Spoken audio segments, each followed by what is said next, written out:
Estou de volta. Para facilitar o meu retorno ao YouTube, eu abri uma caixinha lá no meu Instagram, kalinearaújo.pc, caso você não siga, perguntando temas que vocês gostariam de acompanhar aqui no YouTube. Um tema que eu recebi, e é uma questão bastante frequente que eu recebo, é o tema da organização. Eu gosto muito de falar sobre isso, porque eu tenho uma rotina bastante atarefada, eu trabalho em tempo integral, trabalho desde lá do início da faculdade, desde o terceiro semestre, então sempre tive que conciliar trabalho e faculdade, com deveres de casa, com projetos, com grupos de estudo, com o Instagram, com o YouTube, sempre tive que conciliar muita coisa ao mesmo tempo. Só que quando o tema é organização, vem 1 milhão de coisas na minha cabeça que a gente pode abordar, desde produtividade, planejamento, gestão de tempo. É um assunto bastante amplo. Então, abri uma segunda caixinha para facilitar ainda mais a minha vida e entender o que vocês gostariam de ver dentro do assunto. Eu recebi essa resposta, que é por onde começar, que me clareou bastante sobre exatamente por onde começar o tema da organização. Antes de tudo, acho muito importante a gente refletir no modelo de vida e de sociedade que a gente se encontra. Aposto que você pode estar assistindo esse vídeo e agora na velocidade 2, ou pode não estar gostando do vídeo porque ele vai ser um pouco longo, ou pode ser que você esteja ouvindo esse vídeo e fazendo outras coisas, fazendo o famoso multitasking. E a gente sempre tentando se organizar mais, ter mais tempo para dar conta de tudo que a gente precisa, para fazer mais, para dar conta de mais. A grande questão é, para onde estamos todos nós correndo? Por que estamos todos nós correndo? É óbvio que a gente vive uma sociedade que faz com que a gente sinta um dever em ser produtivo, e tudo bem, eu também tô aqui nesse momento tentando ser produtiva gravando um vídeo, mas é muito importante entender qual é a sua razão para você fazer o que você faz. E aqui a gente entra na parte do vídeo que eu faço várias perguntas que eu quero que você responda para si mesmo, para tentar organizar um pouco melhor as ideias da sua cabeça.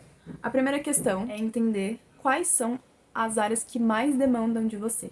Eu tendo a ver a vida em grandes blocos, então eu vejo o bloco do meu trabalho corporativo, eu vejo o bloco da faculdade de psicologia, que acaba demandando um pouco, eu vejo um outro bloco de desenvolvimento profissional, que envolve muito mais estudo autodidata, tem vários outros blocos menores, como família, relacionamento, que eu tenho também que manejar dentro dessa grande jornada que a gente chama de vida.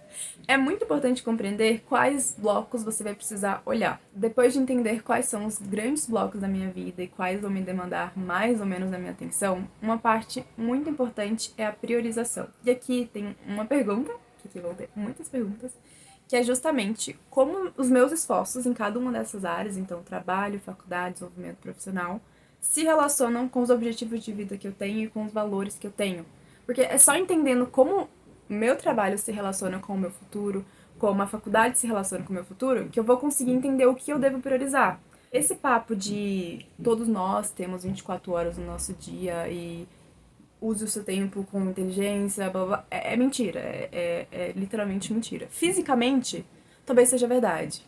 No mundo real e socialmente, isso não é verdade. Cada um tem sua rotina, cada um tem os seus privilégios ou as suas dificuldades, e é muito importante que a gente consiga priorizar para dar conta dentro das nossas possibilidades. Então, eu não posso abrir mão, por exemplo, do meu trabalho, que é o que me mantém financeiramente, permite que eu vivencie outras experiências de vida. Então, acaba sendo para mim uma prioridade no fim do dia.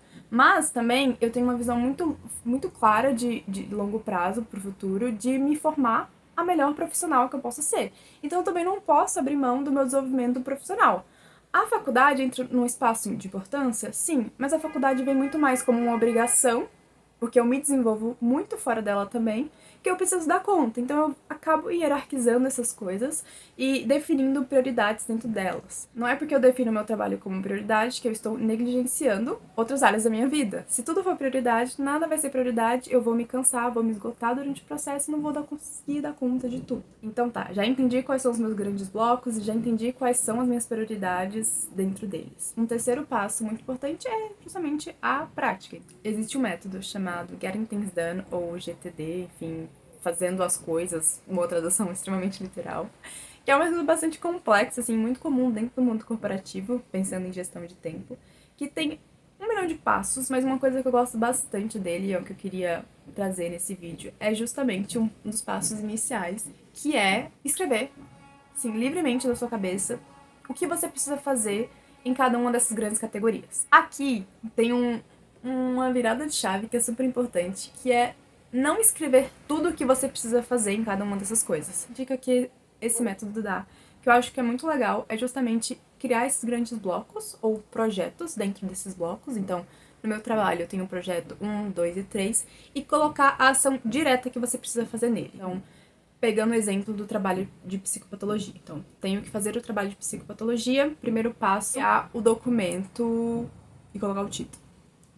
Ou preciso fazer uma resenha, primeiro passo, assistir o filme. E aí, isso facilita muito que a gente tenha uma visão desses projetos e a ação direta deles, e não a lista infinita de ações que você precisa ter. Beleza, defini tudo isso, já tenho a minha lista, já tenho a minha ação direta do que eu preciso fazer. E agora? Agora entra a parte que ninguém gosta. A parte que é muito chata, a parte que é horrível, que é justamente sentar e fazer. Tadá! Olha que mágico. É nessa parte que a gente não quer fazer, porque é com certeza a pior parte. Aqui eu queria trazer justamente uma reflexão, que pelo menos foi um processo pelo qual eu passei, que é como a gente às vezes utiliza esses métodos de organização. Então eu vou ter um planner de R$ 300 que vai me ajudar muito, eu vou fazer um mega curso de gestão de tempo e aí a gente fica lá gastando mais tempo organizando as coisas, planejando as coisas do que devidamente executando. Eu, particularmente, já sofri muito com isso. Não sei se você se relaciona. Muitas vezes, a gente não precisa de novos métodos de organização, de novas agendas, de novos planners, de novos seja lá o que for. A gente precisa sentar e fazer o que é necessário. E aí, você pode me dizer, olha, é nesse ponto que eu não consigo ir pra frente, eu não tenho motivação, eu volto no ponto que eu falei no início do vídeo. Por que você faz o que você faz? Como isso se relaciona com os objetivos que você tem de vida? Motivação é uma coisa importante, mas ela te leva até certo ponto. Daqui pra frente você vai ter que ir fazendo o conceito de ativação comportamental aí da análise do comportamento. Porque às vezes a gente espera que venha essa vontade, assim, esse desejo genuíno no nosso coração e a gente consiga dar conta de tudo, mas infelizmente a maior parte das coisas que a gente vai fazer na nossa vida é sem uma motivação forte, mas com um sentido de objetivo muito claro definido. Uma coisa que me ajudou bastante, eu acho que é uma das coisas que eu aprendi com a psicologia que mais me direciona na vida, é entender que eu posso começar de um lugar pequeno, que eu posso começar aos poucos, que eu posso começar de uma forma um pouco mais tranquila as coisas, porque um pouco feito todos os dias é muito melhor do que muito feito de uma única vez. Porque muitas vezes a gente pode saber o que a gente tem que fazer, pode ter uma visão muito clara de como isso se relaciona com o nosso futuro e simplesmente não tomar nenhuma ação. Porque eu estou agindo de forma perfeccionista com essa coisa que eu tô tentando desenvolver. Então, não basta eu estudar por 15 minutos. Pra quê? Eu preciso estudar todos os dias por 2 horas, ler 5 capítulos no mínimo e ler 3 artigos. Porque senão, pra que eu vou começar? Eu preciso começar de algum lugar, fazendo alguma coisa. Se ler 3 capítulos pra mim é muito, eu preciso tentar ler 2, ler 1, ler uma página, que seja. A gente precisa aceitar que a gente precisa começar de algum lugar e esse lugar não precisa ser o lugar do perfeito. Esse lugar pode ser o lugar do mínimo produto viável. Eu adoro esse conceito. É justamente fazer o mínimo que você pode fazer dentro daquilo e melhorar de forma contínua. No próximo dia, eu não vou ficar lendo uma página se eu sei que eu consigo ler uma página e meia. Eu posso ler uma página e meia, depois 2, depois 3. Só que a gente tá muito preso ao perfeccionismo, a fazer as coisas de forma grandiosa. E tudo bem, a motivação, quando ela vem lá no início, ela pode nos fazer coisas grandiosas em um dia. Então eu posso definir que eu vou começar a fazer academia e fazer um treino de 3 horas no meu primeiro dia. Mas isso não vai durar uma semana, porque a motivação só leva a gente a ter um certo ponto. Dali pra frente é a execução, é a ativação comportamental. Pra resumir, eu vou recapitular tudo que a gente falou, porque é assim que o nosso cérebro aprende. É muito importante que você compreenda quais são as áreas macro da sua vida e dentro dessas áreas macros, quais são os projetos que você precisa desenvolver. Escrever a ação imediata em cada um desses projetos. Escrevi tudo isso, o que eu vou fazer? Eu vou sentar e fazer. Encontrei dificuldade nesse passo.